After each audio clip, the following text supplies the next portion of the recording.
because perhaps they have a bad experience. And you might say, well, there can't be a God because. And the opposite is in fact true. God has walked through difficulty and trouble for us, to free us.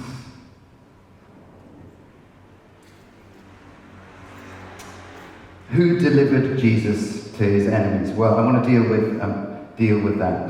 Some translations call the deliverance betrayal, and that is defined as not being loyal to a person. So betrayal in a tepid sense is just simply lack of loyalty. In a more extreme sense, it's actually collusion with an enemy. Literally a desire to see someone destroyed.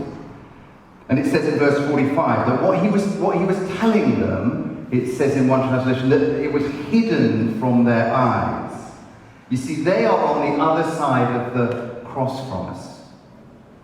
They are being told that a betrayal will ensue, and it really doesn't enter their minds that they will be involved in it. It's so not on their radar. And it's a hard path for the disciples. And it's hard for us too. It's painful to discover that you're heading, as we'll see, in a different direction from the one that you signed up for. It's always struck me that the disciples that Jesus didn't tell them the full deal when he called them. Because if he told them the full deal when he called them, I think they would have just stayed fishing. And the truth is, there are degrees of being delivered into the hands of men. And the most extreme of that is obviously Judas. You know, he's the famous character who sells Jesus out for money and enables Jesus to be arrested. And at the arrest, Jesus says this: "Am I leading a rebellion that you have come out with swords and clubs to capture me?" Then there's Peter, whose betrayal of Jesus was just simply a denial. It was just a sort of, I don't want to be associated with Jesus. And in this moment, the last thing on Peter's heart is that he would do that. He loves Jesus. He follows Jesus. He's signed up.'s fully there. And thirdly, the disciples, when Jesus is arrested, they all run off and desert him.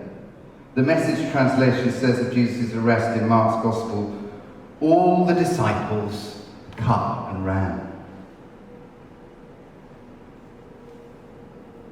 So Jesus is telling them that he is going to a place that they're not going to come to.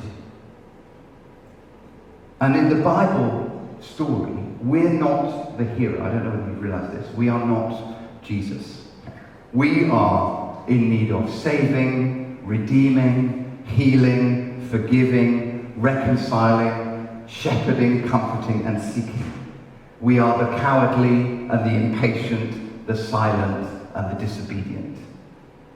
And when you look at it in these terms, when we talk about who delivers Jesus into the hands of men, it slowly dawns on you. I saw some friends yesterday, and they're all vicars. They've been reading through they happen to all have been reading through the Old Testament, and they collectively said, "Man,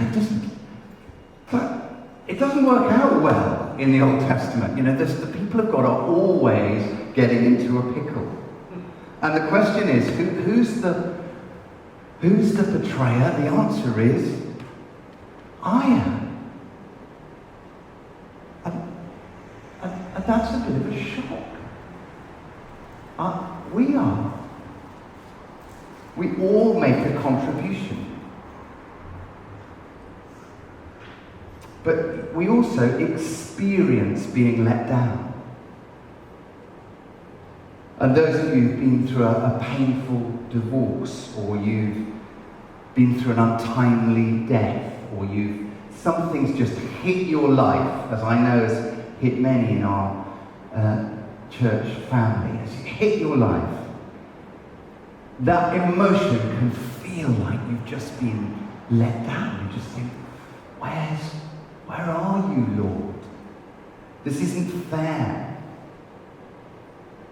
But the truth is that once Jesus had been betrayed and gone to the cross, on the other side of the cross, the disciples saw that what had happened for them. He'd done it for them. They understood that what had taken place, that his love, his power, and the power of the Holy Spirit called them into his mission. I came across an essay this week written just by an ordinary person in a church, and they wrote the essay that is called "I Love Beer and Jesus," and this is what they wrote. I really like beer, and I drink too much of it. I yell at my kids way too much. I love beautiful women and admire them too closely and too often. I am crude, blunt, and oftentimes my sense of humour is only funny to me, and that is really all I care about anyway. I'm a control freak, I can blame and be critical. I'm cynical, I can be grumpy, and more often than not, people annoy me. I constantly judge everyone I come into contact with. Weird hair, ugly, geek, bad clothes, loud mouth, bad parent, and those are just some of the things that have crossed my mind walking across the airport this morning.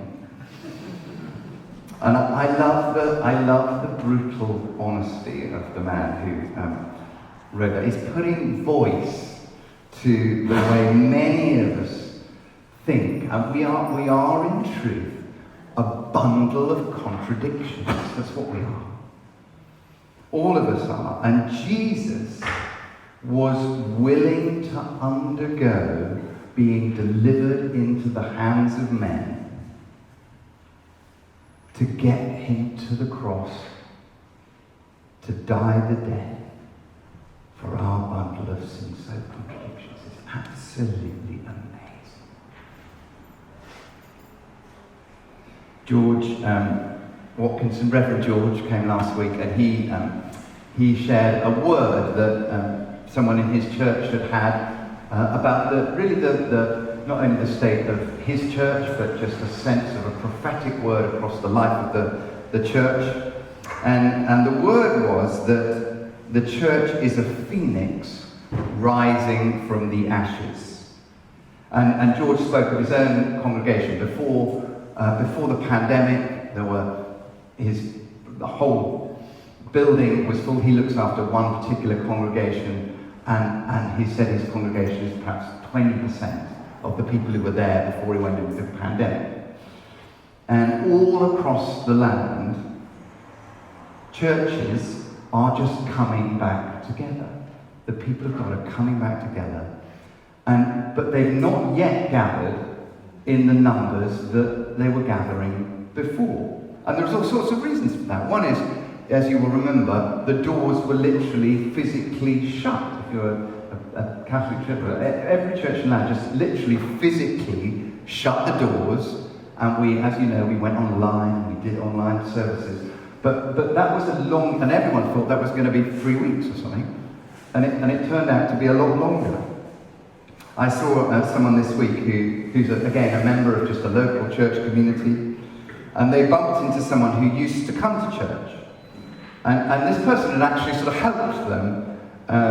This man sort of get back on his feet and walk with him through some things. And the man said, he said, well, how are you doing? He said, I'm doing pretty well. I don't need church anymore. It's all sorted. And this person said, oh, yeah, you do really. You do really. You see, God is at work in this moment by his Spirit. He's not walked away from his people. He loves his church. He died for his church.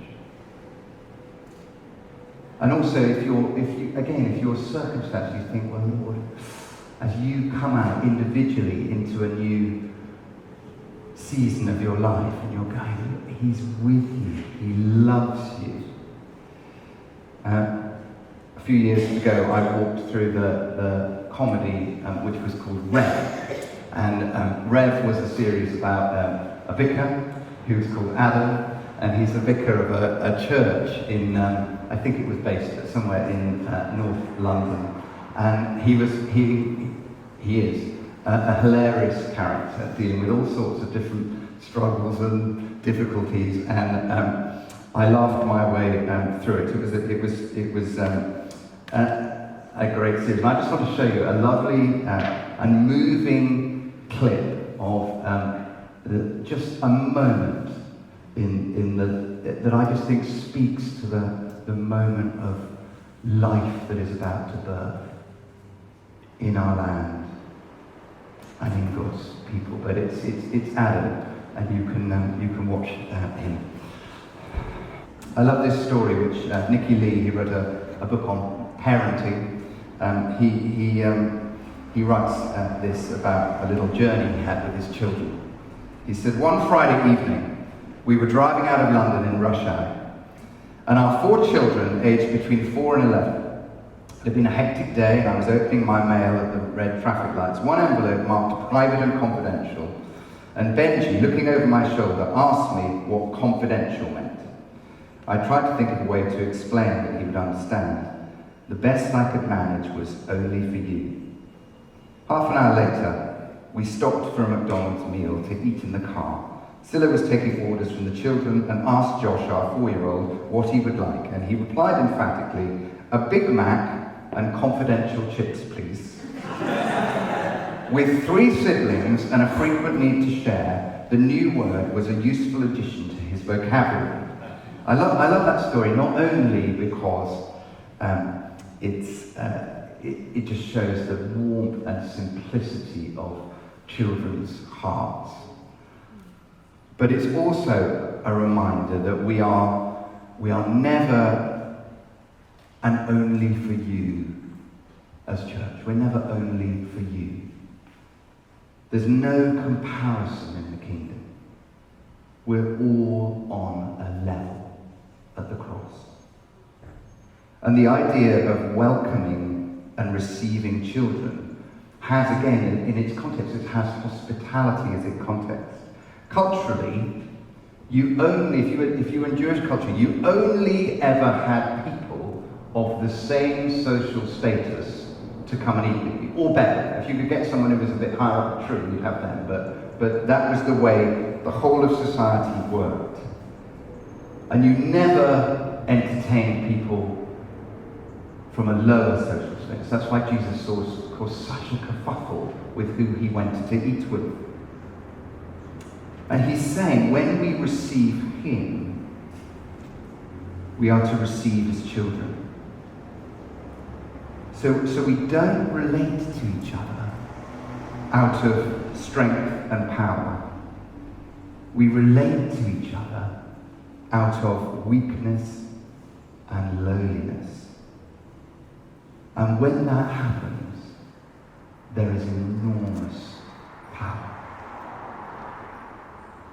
Because it enables you to be real.